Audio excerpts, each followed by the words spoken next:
I'm not old, but I'm not young anymore. Middle age seems to have come down over the years. I'm 47 and my dream was when I retired was to get on my bike and just keep riding and see where I ended up. We all have hopes and dreams. I had that sort of feeling, well, this will all be okay, I've been ill before. You're not thinking completely straight.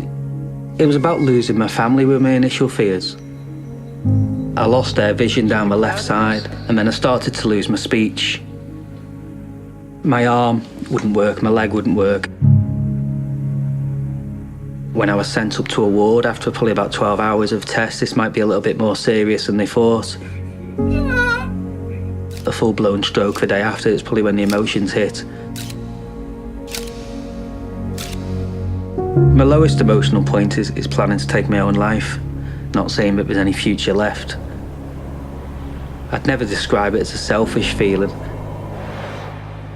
I don't feel I'm a good father anymore. When I talk about guilt, I feel guilty that I even felt like that, and I've got a beautiful family and good friends. I never thought I'd ever have thoughts like that before, and I feel like I'd failed people even thinking like that. When I was sick, we'd spend a lot of time sitting together and talking. It helps to keep me calm, and certainly there's a sense of love there. You know, what a good counsellor would do is just listen to you, so I feel he's filled that gap at times. Brings balance, I think, to my life. I'm not great being split up from the family, and I found that difficult, but I didn't think I'd get so attached to a dog. I think he knows everything. I think he can speak half a dozen languages. He can read, he understands everything that's going on. Being able to get those feelings off and certainly not be questioned. He's certainly a full member of the family. It's hard to call him a pet. I think if you haven't got a purpose in life, you haven't got anything. And I think he has a purpose. You know, he's part of the family. He makes it whole. You know, it's cliched about man's best friend, but it is really true. He's just such an integral part of the family.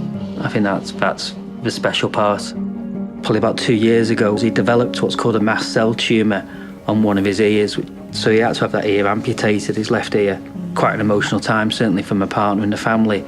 When he was at his lowest, he wasn't eating, he wouldn't move, he wouldn't wake up. But he was there for me when I wasn't too great, so I like to think I'm there for him as well. I tend just to find somewhere quiet, to find somewhere calm to go.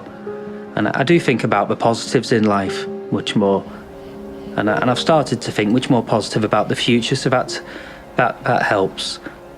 You can say, well, my purpose in life is to be a good father. I always thought that it was.